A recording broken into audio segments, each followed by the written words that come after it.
പെയ്തൊഴിയാത്ത മേഘം. രചന സജി തൈപ്പറമ്പ്. ഗീത തലചുറ്റി വീണെന്ന് വീട്ടിൽ നിന്ന് ഫോൺ വന്നപ്പോൾ മാധവന്റെ മനസ്സിൽ സമ്മിശ്ര വികാരങ്ങളായിരുന്നു. മൂത്ത മകൻ 23 വയസ്സായപ്പോഴാണ് ഗീതക്കൊരു പൂതി തുടങ്ങിയത്, ഒരു കുഞ്ഞുവാവയെ വേണമെന്ന്. അങ്ങനെ ഒരു കുട്ടിയെ ദത്തെടുക്കണമെങ്കിൽ നിറയെ ഫോർമാലിറ്റീസ് ഉണ്ടെന്നും അതത്ര എളുപ്പമല്ലെന്നും മാധവൻ അവളോട് പറഞ്ഞപ്പോഴാണ് വീട്ടിൽ സ്വർണം വെച്ചിട്ടെന്തിന് നാട്ടിൽ തേടി നടപ്പു എന്ന പരസ്യവാചകം അവൾ മാധവനോട് ചോദിച്ച്. ഇനിയും ഒരംഗത്തിന് നമുക്ക് ബാല്യമുണ്ടോ ദാസ എന്ന് മാധവൻ സംശയിച്ചപ്പോൾ അവൾ അയാൾക്ക് ആത്മവിശ്വാസം കൊടുത്തു. നത്തിങ് ഈസ് ഇമ്പോസിബിൾ, വേണമെങ്കിൽ ചക്ക വേരിലും കായ്ച്ചോളൂ. പിന്നെ അയാൾ തർക്കിക്കാൻ നിന്നില്ല. ഭാര്യയുടെ ആഗ്രഹത്തിന് മാധവൻ കൂട്ടുനിന്നു. 2 ദിവസം മുമ്പ് അവൾ ഭർത്താവിനോട് പറഞ്ഞു, മാധവേട്ട, പ്രതീക്ഷയ്ക്ക് വകയുണ്ട്. ഞാൻ ഇതുവരെ ചുവപ്പ് കാർഡ് കണ്ടിട്ടില്ല. അതെ, ആ സന്തോഷ വർത്തമാനം കേൾക്കാനാണ് അയാളിപ്പോൾ വീട്ടിലേക്ക് പോകുന്നത്. മാധവൻ വീട്ടിലെത്തുമ്പോൾ അയൽവക്കത്തെ ബേബി അമ്മാമയും ഗ്രേസി കൊച്ചു അവിടെ ഉണ്ടായിരുന്നു. ആ മാധവേട്ട, ഷുഗർ ലെവൽ താഴ്ന്നെന്നാ തോന്നുന്നത്. ഞങ്ങൾ കുറച്ച് പഞ്ചസാര വെള്ളം കലക്കി കൊടുത്തിട്ടുണ്ട്. എന്നാലൊന്ന് ഹോസ്പിറ്റലിൽ കൊണ്ടുപോകാൻ നല്ലതാ. ഗ്രേസി അത് പറഞ്ഞപ്പോൾ മാധവനുള്ളിൽ ചിരി പൊട്ടി. എന്തായാലും ഗൈനക്കിലൊന്ന് കാണിച്ചേക്കാം, ഗീത കുറച്ച് ഏജിലല്ലേ, അയാൾ മനസ്സിൽ പറഞ്ഞു. തുടക്കത്തിലെ ഡോക്ടറുടെ നിർദ്ദേശം അനുസരിച്ച് പോകുന്നതാണ് നല്ലതെന്ന് തോന്നിയുകൊണ്ട് മാധവൻ അപ്പോൾ തന്നെ ഗീതയും കൂട്ടി ഒരു ഗൈനക്കോളജി ഡോക്ടറെ കാണാൻ പോയി. പക്ഷേ വിശദമായ പരിശോധനകൾക്ക് ശേഷം ഡോക്ടർ പറഞ്ഞു കേട്ട് അവർ രണ്ടുപേരും നിരാശരായി. സാരല്ല മാധവൻകുട്ടി, ആദ്യ ശ്രമം പരാജയപ്പെട്ടെന്ന് വെച്ച് നമ്മൾ പിന്മാറാൻ പോകുന്നില്ല. ഒരിക്കൽ കൂടി നമ്മളത് നേടിയിരിക്കും. ഗീതയുടെ പോസിറ്റീവ് മൈൻഡ് എന്നത്തെയും പോലെ അപ്പോഴും മാധവനിൽ പ്രതീക്ഷ നൽകി. അവർ വീട്ടിലേക്ക് മടങ്ങി. ബാംഗ്ലൂരിലുള്ള മകനോട് തൽക്കാലം ഒന്നും പറയേണ്ടെന്ന് അവർ തീരുമാനിച്ചു. 2 ദിവസത്തിന് ശേഷം വീണ്ടും ഗീതയുടെ ഫോൺ. മാധവ്, എനിക്ക് തീരെ വയ്യ. രാവിലെ മുതൽ തലക്ക് വല്ലാത്ത വേദന, തല പൊട്ടിപ്പിളരുന്ന പോലെ. കേട്ട ബാധി മാധവൻ വീട്ടിലേക്ക് പാഞ്ഞു. നഗരത്തിലെ പ്രശസ്തമായ ഹോസ്പിറ്റലിലേക്ക് ഗീതയുമായി പോകുമ്പോൾ മാധവന്റെ മനസ്സ് അസ്വസ്ഥമായിരുന്നു. മാധവ്, എന്തിനെങ്ങനെ ടെൻഷനാവുന്നു? ഇതൊരു ചെറിയ തലവേദനയല്ലേ? മാധവനെ കണ്ടപ്പോൾ തന്നെ എനിക്ക് കുറച്ച് ആശ്വാസമുണ്ട്. ബാക്കിയുള്ളത് ഡോക്ടറെ കണ്ട് ഗുളിക കഴിക്കുമ്പോൾ മാറിക്കോളും. പരിഭ്രമിച്ചിരിക്കുന്ന മാധവനെ ഗീത കൂളാക്കാൻ ശ്രമിക്കുകയായിരുന്നു. എമർജൻസി വിഭാഗത്തിലെ ഡോക്ടർ പ്രാഥമിക പരിശോധനയ്ക്ക് ശേഷം ന്യൂറോ സർജനെ ഒന്ന് കണ്ടേക്കാൻ പറഞ്ഞു. അങ്ങനെയാണ് ഡോക്ടർ രാജീവ് ഗംഗന്റെ ഒപിയിൽ ഗീതയുമായി മാധവൻ ചെല്ലുന്നത്. ഗീതയോട് കുറേ കാര്യങ്ങൾ ചോദിച്ചറിഞ്ഞതിന് ശേഷമാണ് ഡോക്ടർ സ്കാനിങ്ങിനായി നിർദ്ദേശിച്ച്. ആദ്യ റിസൾട്ടിൽ സംശയം തോന്നിയ ഡോക്ടർ ഒരിക്കൽ കൂടി സ്കാൻ ചെയ്യിപ്പിച്ചു. ഒടുവിൽ ആ ഞെട്ടിപ്പിക്കുന്ന സത്യം ഡോക്ടർ മാധവനോട് മാത്രമായി പറഞ്ഞു. തലക്കകത്ത് വലിയൊരു ട്യൂമർ, ഒരു മേജർ സർജറി കൊണ്ടുപോലും നീക്കം ചെയ്യാനാവാത്ത വിധം അത് തലച്ചോറിലേക്കുള്ള രക്തക്കുഴലുകളെ പിടിമുറുക്കി കഴിഞ്ഞിരിക്കുന്നു. 3 മാസത്തിനപ്പുറത്തേക്ക് ജീവൻ പിടിച്ചിർത്താൻ ലോകത്ത് ഒരു മരുന്നിനും സാധിക്കില്ലെന്ന് കൂടി കേട്ടപ്പോൾ മാധവൻ പൊട്ടിക്കരഞ്ഞുപോയി. ഡോക്ടർ, ഈ വിവരം ഒരു കാരണവശാലും ഗീത അറിയരുത്. 3 മാസമെങ്കിൽ 3 മാസം അവളൊന്നും അറിയാതെ സന്തോഷത്തോടെ ജീവിച്ചോട്ടെ. ശരി, തൽക്കാലം ഞാൻ കുറച്ച് പെയിൻ കില്ലേഴ്സ് തരാം. വേദന അധികമുള്ളപ്പോൾ മാത്രം കൊടുത്താൽ മതി. ഡോക്ടറുടെ റൂമിൽ നിന്നിറങ്ങുന്ന മാധവനെയും കാത്ത് ഗീത ഒബ്സർവേഷൻ റൂമിൽ അക്ഷമയോടെ ഇരിക്കുകയായിരുന്നു. എന്താ ഡോക്ടർ പറഞ്ഞ്? എനിക്ക് വല്ല മാരക രോഗമാണോ? ചിരിച്ചുകൊണ്ട് ഗീത അത് ചോദിച്ചപ്പോൾ മാധവന്റെ ഉള്ളു പിടഞ്ഞു. ഒന്ന് ചുമ്മാതിരി ഗീതേ, പ്രത്യേകിച്ചൊന്നുമില്ല, കുറച്ച് റെസ്റ്റ് വേണമെന്ന് അദ്ദേഹം പറഞ്ഞ്. ഞാൻ നമ്മുടെ പുതിയ ലക്ഷ്യത്തെക്കുറിച്ച് ഡോക്ടറോട് സംസാരിച്ചു. അങ്ങനെ ഒരു ചിന്തയെ വേണ്ട. ഗീത ഫിസിക്കലി കുറച്ച് വീക്കാണെന്നും ഗർഭം ധരിക്കുന്നതും പ്രസവിക്കുന്നതും ഗീതയുടെ ആരോഗ്യത്തെ പ്രതികൂലമായിട്ട് ബാധിക്കുന്ന അദ്ദേഹം പറഞ്ഞത്. അത് കേട്ട് ഗീതയുടെ മുഖം മ്ലാനമായി. പിന്നെ അവളൊന്നും മിണ്ടാതെ പുറത്ത് പാർക്ക് ചെയ്തിരുന്ന കാറിൽ പോയിരുന്നു. വഴിവിളക്കുകൾ പ്രകാശപൂരിതമായ രാജപാതയിലൂടെ മാധവൻ കാർ മെല്ലെയാണ് ഡ്രൈവ് ചെയ്ത്. ഇടക്കയാൾ നിശബ്ദയായിരിക്കുന്ന ഗീതയെ തിരിഞ്ഞു നോക്കി. ഗീത, നീ എന്തിനങ്ങനെ നിരാശപ്പെടുന്നത്? നമുക്ക് നമ്മുടെ അഭിമാനില്ലേ, അതുപോലെ. അവൻ വലുതായില്ലേ മാധവ്? അല്ലെങ്കിൽ തന്നെ ഇനി എത്ര നാൾ അവൻ നമ്മുടെ കൂടെ ഉണ്ടാവും? കല്യാണം കഴിഞ്ഞാൽ പിന്നെ അവന് നമ്മളോടൊപ്പം ഇരിക്കാനോ വിശേഷങ്ങൾ പറയാനോ വല്ലപ്പോഴും നമ്മുടെ രണ്ടാളുടെ ഇടയിൽ കിടന്നുറങ്ങാനൊക്കെ അവന് കഴിയും. അവനവൻ്റെ ലൈഫ് പാർട്ണറോടൊപ്പം അവൻ്റെ കുഞ്ഞ് ലോകത്തായിരിക്കില്ലേ? അല്ല, അവനെ കുറ്റപ്പെടുത്താനാവില്ല, നമ്മളും അങ്ങനെയൊക്കെ തന്നെ ആയിരുന്നില്ലേ? ഒരു ചിരിയോടെ ഗീത മാധവനെ നോക്കി. എന്നാൽ പിന്നെ ഞാനൊരു ഐഡിയ പറയട്ടെ? പ്രതീക്ഷയോടെ മാധവൻ ഗീതയുടെ മുഖത്തേക്ക് ഉറ്റുനോക്കിക്കൊണ്ട് ചോദിച്ചു. എന്താ മാധവ്? അബിയെ നമുക്ക് പിടിച്ചാൽ കെട്ടിച്ചാലോ? നമുക്കൊരു കുഞ്ഞുവാവയല്ലേ വേണ്ടു, അത് അവൻ്റെ കുഞ്ഞാലും പോരെ? അത് കേട്ട് ഗീത അമ്പരപ്പോടെ മാധവനെ നോക്കി. മാധവ്, നിങ്ങൾ തമാശ പറയാണോ? അവൾ ആശ്ചര്യത്തോടെ ചോദിച്ചു. അല്ല ഗീത, ഞാൻ സീരിയസ് ആയിട്ട് പറഞ്ഞ.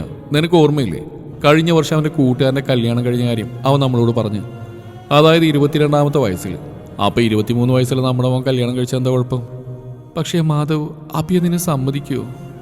അതൊക്കെ ഞാൻ ഹാൻഡിൽ ചെയ്തോളാം ഗീത, നീ വെറുതെ നിന്ന് തന്നാൽ മതി. എന്നാൽ പിന്നെ മാധവിൻ്റെ തീരുമാനം പോലെ നടക്കട്ടെ. പെയ്തു തോർന്ന ആകാശം പോലെ ഗീതയുടെ മുഖത്ത് പ്രത്യാശയുടെ ദീപം തെളിഞ്ഞ്. പിറ്റേന്ന് ബാംഗ്ലൂരിലുള്ള മകനെ നേരിട്ടേണ്ട് സംസാരിക്കാൻ മാധവൻ അതിരാവിലെ പുറപ്പെട്ടു.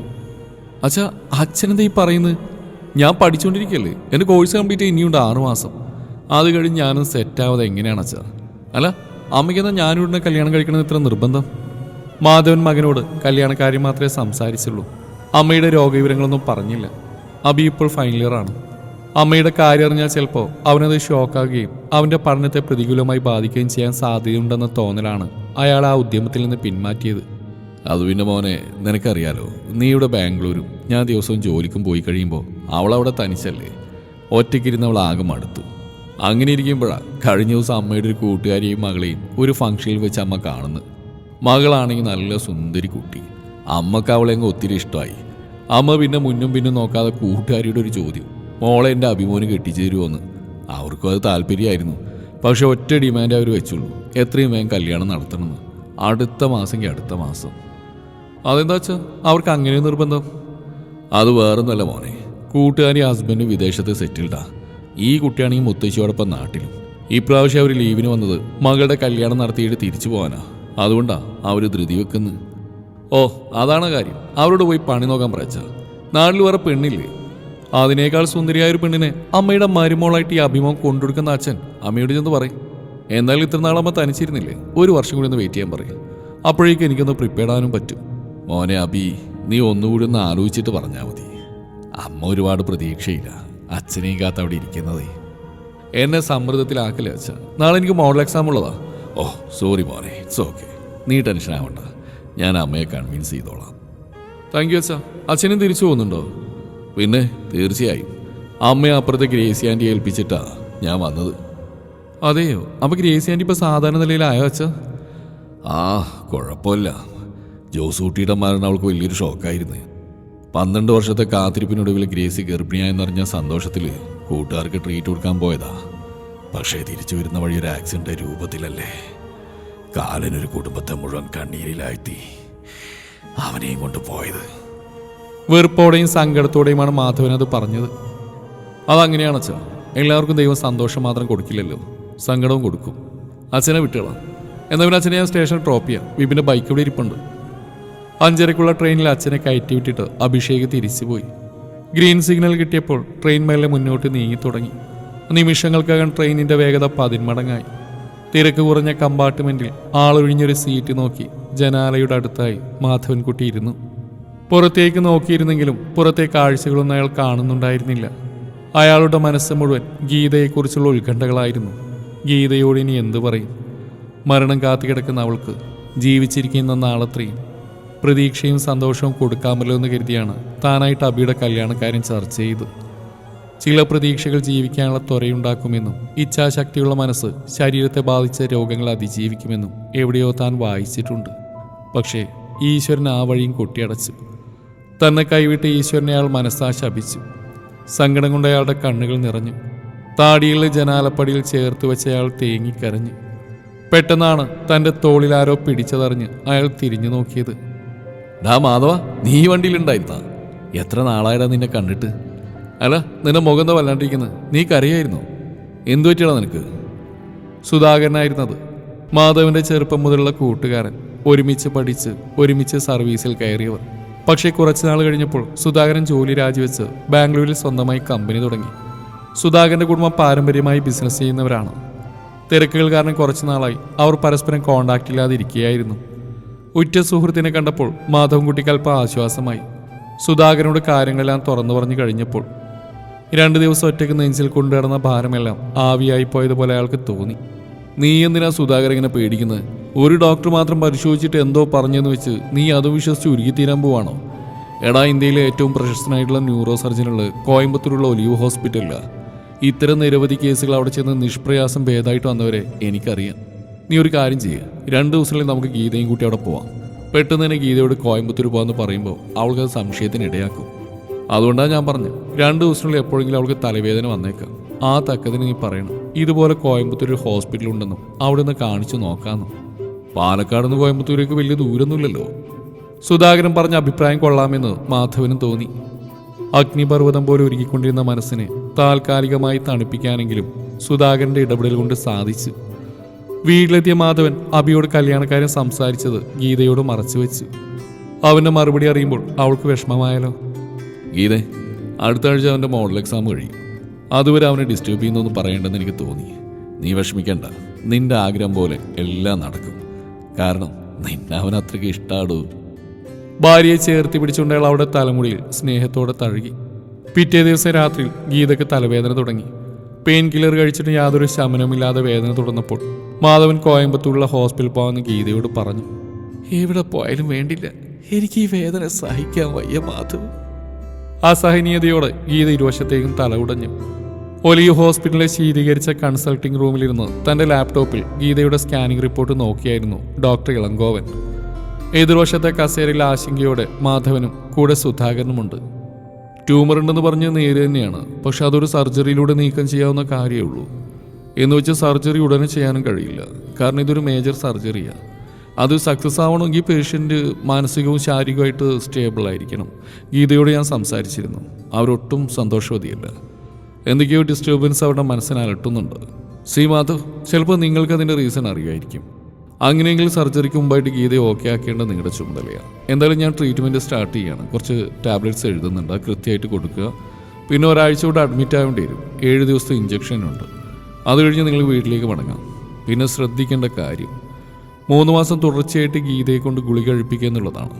സർജറി എത്ര നാൾ വേണമെങ്കിലും നീട്ടിവെക്കാം. അതുവരെ ഗുളിക കഴിച്ചുകൊണ്ടിരിക്കണമെന്ന് മാത്രമേ ഉള്ളൂ. പക്ഷെ തുടർച്ചയായിട്ട് ഗുളിക കഴിക്കുമ്പോൾ അത് ചിലപ്പോൾ സൈഡ് എഫക്ട്സ് ഉണ്ടാക്കിയേക്കാം. അതുകൊണ്ടാണ് സർജറി ഞാൻ സജസ്റ്റ് ചെയ്തത്. സോ 3 മാസങ്ങൾക്ക് ശേഷം നിങ്ങൾ വീണ്ടും ഇവിടെ വരുമ്പോൾ ഗീത ഫിസിക്കലി മാത്രമല്ല മെൻ്റലിയും പ്രിപ്പയർഡ് ആയിരിക്കണം. അങ്ങനെയെങ്കിൽ അപ്പോൾ തന്നെ നമുക്ക് സർജറി നടത്താം. Are you ready? ഒറ്റ ശ്വാസത്തിൽ ഡോക്ടർ ഇളങ്കോവൻ സംസാരിച്ചിട്ട് ചോദ്യഭാവത്തിൽ മാധവന്റെ മുഖത്തേക്ക് ഉറ്റുനോക്കി. റെഡിയാണ് സർ, സാർ പറഞ്ഞ പോലെ ഞാൻ ചെയ്തോളാം. മാധവൻ വിനയത്തോടെ പറഞ്ഞു. Okay, good. ഡോക്ടർ പുഞ്ചിരിയോടെ തലയാട്ടി. സർ, എനിക്കൊരു കാര്യം പറയാനുണ്ടായിരുന്നു. പെട്ടെന്ന് സുധാകരൻ വ്യഗ്രതയോടെ കസേരയിൽ നിന്നും മുന്നോട്ട് ആഞ്ഞു പറഞ്ഞു. Of course, tell me. അത് പിന്നെ ഇവർക്ക് 23 വയസ്സുള്ളൊരു മകനേ ഉള്ളൂ ഡോക്ടർ. കുറച്ച് നാളായി ഗീതയ്ക്കൊരു കുഞ്ഞിനെ വേണമെന്ന് ആഗ്രഹം തുടങ്ങിയിട്ട്. അപ്പോഴാണ് ഇങ്ങനൊരു ഇൻസിഡൻറ്റ് ഉണ്ടാവുന്നത്. അതുകൊണ്ടാവും സാറ് നേരത്തെ പറഞ്ഞ പോലെ ഗീത ഇപ്പം ഡള്ളായിരിക്കുന്നത്. Oh really? അത് നല്ലൊരു തോട്ടാണല്ലോ. ഒരു സ്ത്രീ ഏറ്റവും കൂടുതൽ സന്തോഷം അനുഭവിക്കുന്നത് അവളുടെ ഗർഭകാലത്താണ്. ആ സമയത്ത് അവർക്ക് പല രുചികളോടും സുഗന്ധങ്ങളോടൊക്കെ അധമ്യമായിട്ടുള്ള ആഗ്രഹങ്ങളുണ്ടാവും. അതൊക്കെ ലഭ്യമാവുന്നതോടെ മാനസികവും ശാരീരികമായിട്ട് അവർ ആരോഗ്യവതികളാവും. എന്നാൽ പിന്നെ നമുക്ക് സർജറി കുറച്ചുകൂടെ നീട്ടിവെക്കാം. ഗീതയുടെ ആഗ്രഹം പോലെ അവർ കുട്ടിയെ ഗർഭം ധരിച്ച് പ്രസവിക്കട്ടെ. അതിനുശേഷം നമുക്ക് സർജറി കുറിച്ച് ചിന്തിച്ചാൽ മതി. അല്ല ഡോക്ടർ, അപ്പോൾ അതുവരെ അവൾ ഗുളിക കഴിക്കണ്ടേ?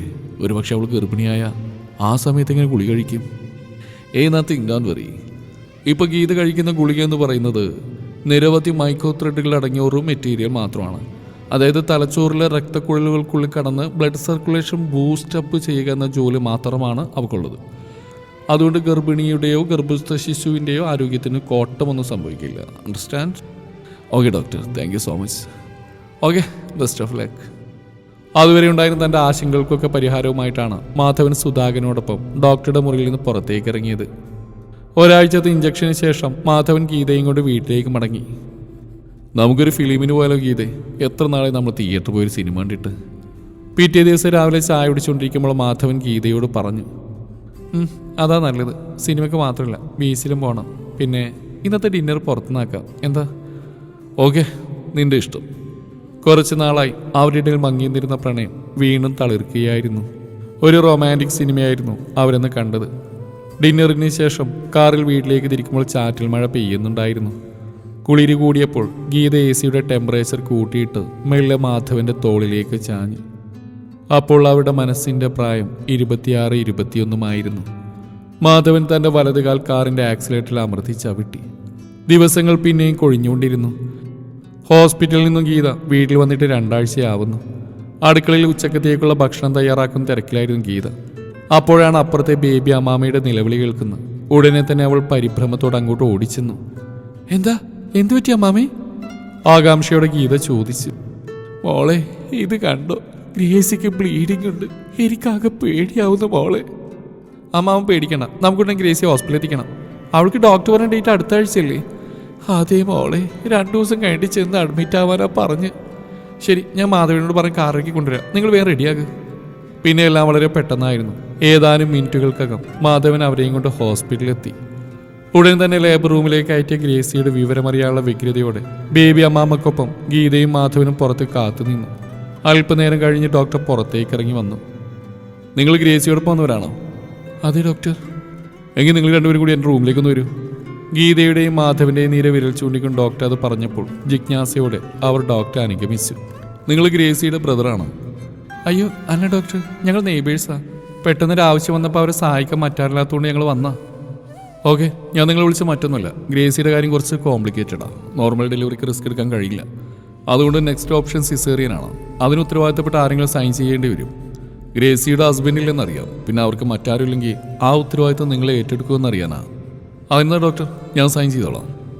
ഓക്കെ, സിസ്റ്റർ ഫോം കൊണ്ടുവരും. അത് വായിച്ചിട്ട് ഒപ്പിട്ടാൽ മതി. അപ്പോൾ ശരി, ഞാൻ ഓട്ടിയിലേക്ക് ചെല്ലട്ടെ.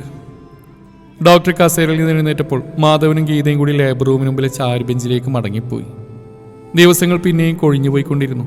ഡോക്ടർ ഇളങ്കോവന്റെ നിർദ്ദേശപ്രകാരം ഗീതയും മാധവനും ഒരു കുഞ്ഞിനു വേണ്ടി കാത്തിരുന്നെങ്കിലും ഓരോ മാസം കഴിയുന്തോറും വിസ്പറിന്റെ പാക്കറ്റിൽ എണ്ണം കുറഞ്ഞതല്ലാതെ ഫലമൊന്നും ഉണ്ടായില്ല. നീ വിഷമിക്കേണ്ട ഗീതേ, നമുക്കിനിയും സമയമുണ്ടല്ലോ. നമുക്ക് രണ്ടുപേർക്കും മറ്റ് തകരാറൊന്നുമില്ലല്ലോ. കുറച്ചുകൂടെ ചിലപ്പോൾ കാത്തിരിക്കേണ്ടി വരും, അത്രയേ ഉള്ളൂ. തൽക്കാലം നീ ഗ്രേസിയുടെ അടുത്തേക്ക് ചെല്ല്. ആ കുഞ്ഞിൻ്റെ കളിയും ചിരിയൊക്കെ കാണുമ്പോൾ നിന്റെ ഈ മൂഡ് ഓഫൊക്കെ മാറും. ഗീത നിരാശയിൽ നിന്ന് വിഷാദത്തിലേക്ക് നീങ്ങുന്നതെന്ന് മനസ്സിലാക്കിയ മാധവൻ അവളോട് അങ്ങനെ ഒരു നിർദ്ദേശം വെച്ചു. അത് കേട്ടപ്പോൾ ഇരുണ്ട മേഘം പോലെയായിരുന്ന ഗീതയുടെ മുഖം തെളിഞ്ഞ ആകാശം പോലെ പ്രകാശമാനമായി. അതിനുശേഷം ഗീത മിക്കപ്പോഴും ഗ്രേസിയുടെ വീട്ടിൽ തന്നെയാണ് കഴിച്ചുകൂട്ടിയത്. കുഞ്ഞിനെ കുളിപ്പിക്കുന്നതും കണ്ണെഴുതുന്നതും കുഞ്ഞിടുപ്പിടിയിക്കുന്നതുമൊക്കെ തൻ്റെ അവകാശമായിട്ടാണ് ഗീത ഇപ്പോൾ ചെയ്തുകൊണ്ടിരിക്കുന്നത്. ഗ്രേസിക്ക് കുഞ്ഞിന് പാൽ കൊടുക്കുന്ന ജോലി മാത്രമേ ഉള്ളൂ. മാധവൻ ഓഫീസിൽ പോയാൽ വൈകുന്നേരം തിരിച്ചു വരുന്നവരെ ഗീത ഗ്രേസിയുടെയും കുഞ്ഞിൻ്റെയും ഒപ്പമായിരിക്കും. ഒരു ദിവസം രാത്രി ഏറെ വൈകിട്ടും ഗീതയെ കാണാൻ ഞാൻ അന്വേഷിച്ചു ചെന്നപ്പോൾ ഗീതക്ക് കുഞ്ഞിനോടൊപ്പം അവിടെ കിടന്നുറങ്ങിയാൽ മതിയെന്ന് മാധവനോട് അവൾ പറഞ്ഞു.